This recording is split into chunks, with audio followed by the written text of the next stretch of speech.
Hello everyone, it's Mr. Jeff from the Ridgewood Public Library.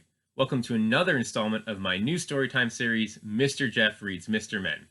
Before we get started with our book though, let's first sing our good morning song. So we're going to say hello to the girls, then the boys, and then the grown-ups. Are you ready? Here we go. Hello everybody, yes indeed, yes indeed. Yes, indeed. Hello, everybody. Yes, indeed. Yes, indeed, my darling. Hello to the girls. Yes, indeed. Yes, indeed. Yes, indeed. Hello to the girls. Yes, indeed. Yes, indeed, my darling. Hello to the boys. Yes, indeed. Yes, indeed. Yes, indeed. Hello to the boys. Yes, indeed. Yes, indeed, my darling. Hello to the grown-ups. Yes, indeed. Yes, indeed. Yes, indeed. Hello to the grown-ups. Yes, indeed. Yes, indeed, my darling. All right, welcome and good morning.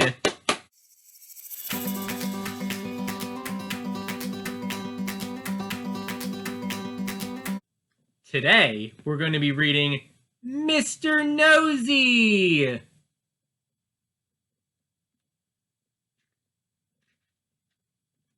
Mr. Nosy liked to know about everything that was going on.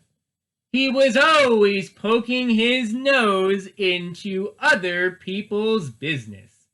Mr. Nosy was the sort of a person who, if they came upon a locked door, couldn't resist looking through the keyhole to see why the door had been locked.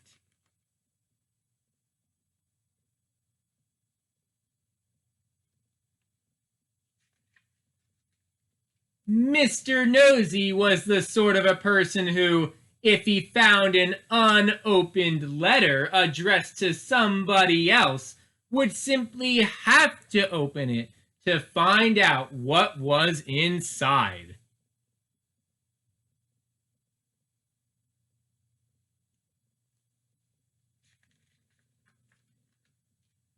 Mr. Nosy was the sort of a person who, if he was sitting reading his paper on a train, would much rather read the paper of the person sitting next to him.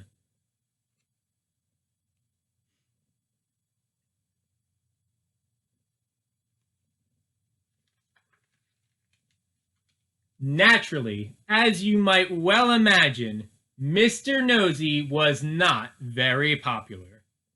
People did not like the way in which Mr. Nosy would peek and pry into their affairs. They did not like it at all, but did that stop Mr. Nosy peeking and prying? It did not.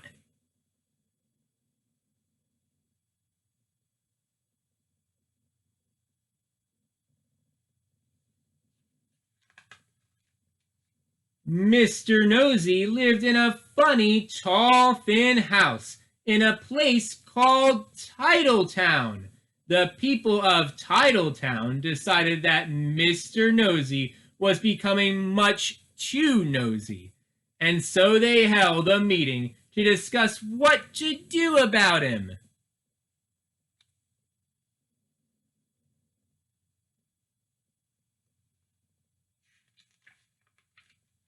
We must find some way of stopping him being so nosy, said old Mr. Chips, the town carpenter.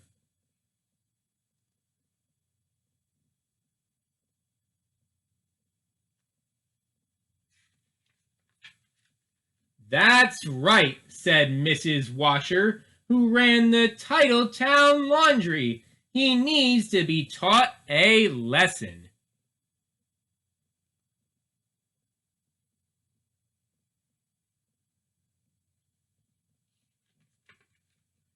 If only we could think of a way to stop him poking his nose into everything, said Mr. Brush the painter, and then a small smile spread over his face.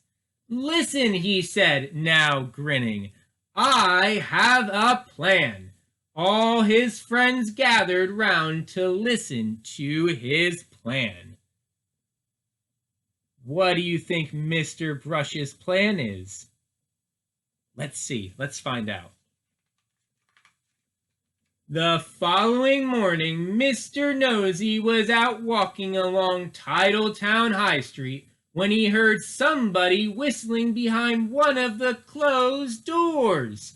I wonder what's going on here, he thought to himself, and tiptoeing up to the door, he quietly opened it and peeped in.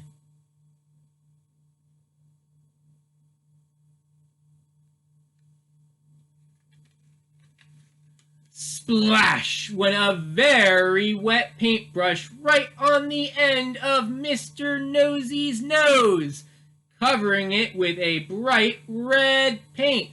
Oh dear, I am sorry, said Mr. Brush, who was painting the inside of the door. Poor Mr. Nosy had to go straight home to try and remove the red paint, which was very difficult and rather painful. Mr. Brush chuckled to himself. The plan had begun.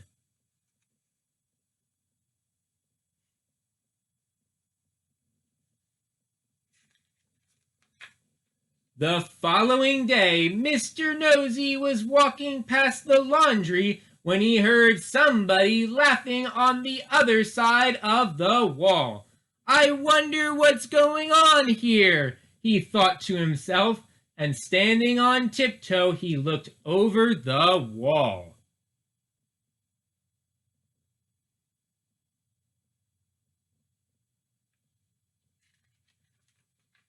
Snap went a clothes peg right on the end of Mr. Nosy's nose.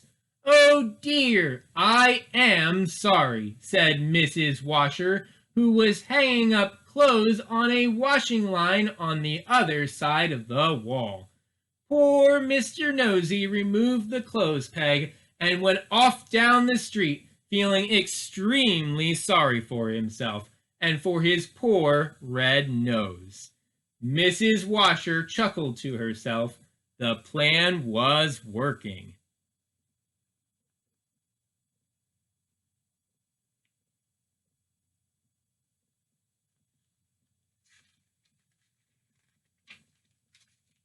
The next day, Mr. Nosy was going past a fence when he heard hammering. I wonder what's going on here, he thought to himself, and creeping very quietly to the end of the fence, he peeped round.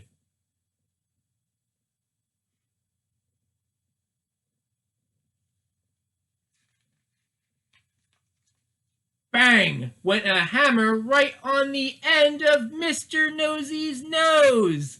Oh dear, I am sorry, said old Mr. Chips, who was nailing up a loose plank in the fence.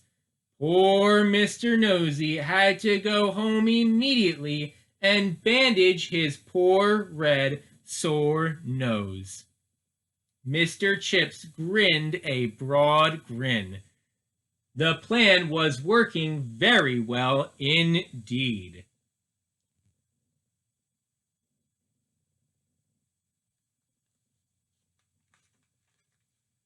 The following day, Mr. Nosy was walking in the woods when he heard somebody sawing wood. I wonder what's going on here, he thought to himself, and he crept up behind a tree. He was just about to peer out from behind the tree when it suddenly occurred to him that if he did, something very nasty might happen to his nose. And so he went on his way without being nosy.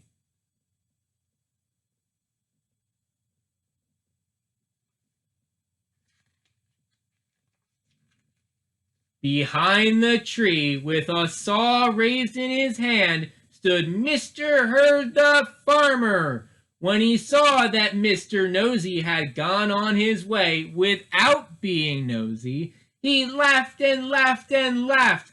The plan had worked. Mr. Herd hurried into Titletown to tell everybody.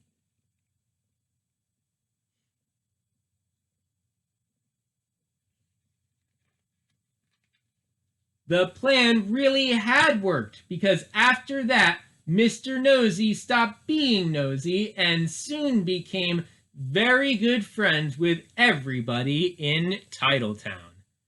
And that is the end of the story, except to say that if you're ever tempted to be as nosy as Mr. Nosy used to be, you'd better expect one thing.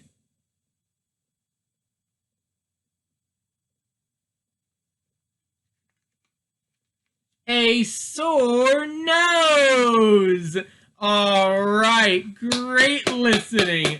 Great listening. Great job.